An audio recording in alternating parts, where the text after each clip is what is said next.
এখন 100 নম্বর পৃষ্ঠার যে অঙ্কগুলো রয়েছে সেগুলো এক এক করে সমাধান করছি।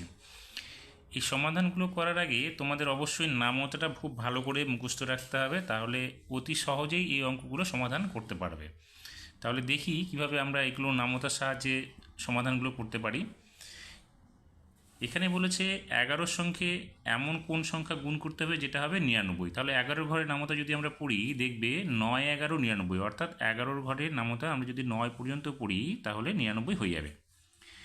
এবার 12 ঘরের নামতা পড়ো, দেখো 60 লাগবে, তাহলে দেখবে 5 বারং 60, অর্থাৎ 5 এখানে আমাদের লিখতে হবে। পরেরটাতে আছে দেখো 13, তাহলে 13 ঘরের নামতা কত পড়লে 39 হবে। 13 ঘরের নামতা দেখবে 13 একে 13, 13 দুগুণে 26, 3 13 39, তাহলে আমরা এখানে লিখবো 3।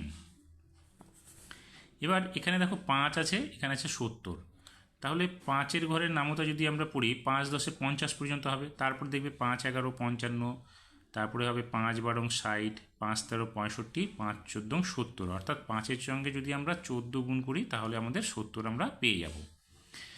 এবার 18 ঘরের নামতা যদি আমরা দেখি দেখবে 18 কে 18, 18 দুগুণে 36, 3 18 54, 4 18 কত হবে 72, তাহলে এখানে আমরা লিখব 4। এবার এখানে দেখো 16 আছে, তাহলে 16 ঘরের নামতা আমরা যদি দেখি তাহলে দেখবে 5 16 80, তাহলে আমরা এখানে লিখব 5। পরে এখানে দেখো 16 ঘরের নামতা আবার আছে 96, তাহলে 16 ঘরে এখানে আমরা 5 16 80 পেয়েছি, তাহলে এখানে কত হবে 6 16 দেখবে 96 হয়ে যাবে, তাহলে এখানে আমরা লিখব 6 16 96।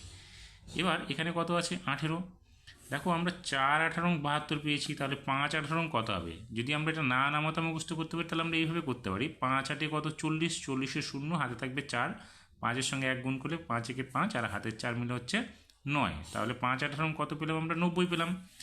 এবার এখানে কি বলেছে 19-এর ঘরের নামতা 95 হবে। দেখবে 19-এর ঘরের নামতা 9-এর সঙ্গে এমন সংখ্যা গুণ করলে 5 আসবে, সোজাসুজি আমরা 9-এর সঙ্গে যদি 5 গুণ করতে পারি তাহলে 95 আসবে।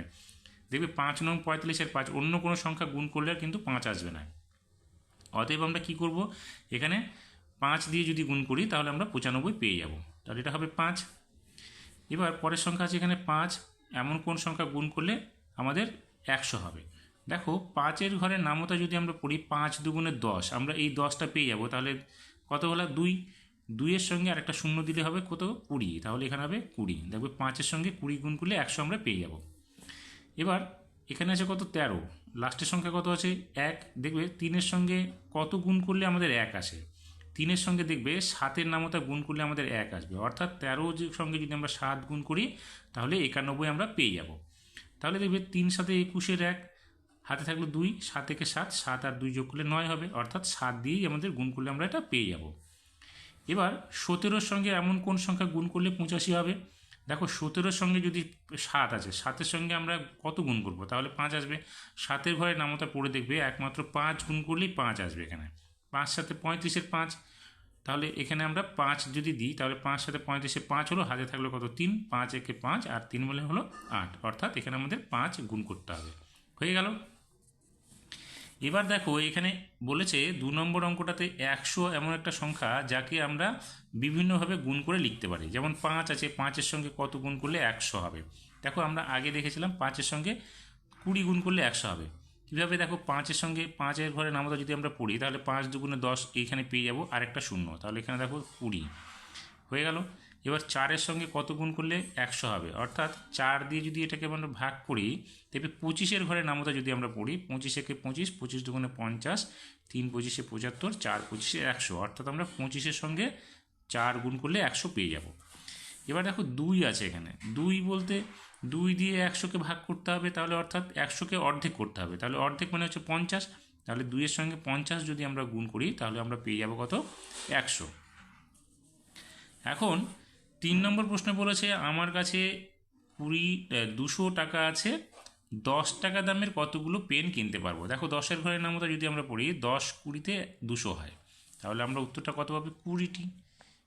এবার 20 টাকা দামের কতগুলো খাতা কিনতে পারবো। দেখো 10 টাকা দামের খাতা যদি আমরা 20টে পাই তাহলে 20 টাকা দামের খাতা কটা পাবো, 10টা পাবো, কারণ 20-র ঘরের নামতা 20 10-এ 200 হবে, অথবা 20 দিয়ে এটাকে যদি ভাগ করি দেখো 20 20 মিলে যাবে 1 হবে আরেকটা শূন্য, তাহলে এখানে আমরা পাবো কত 10টি।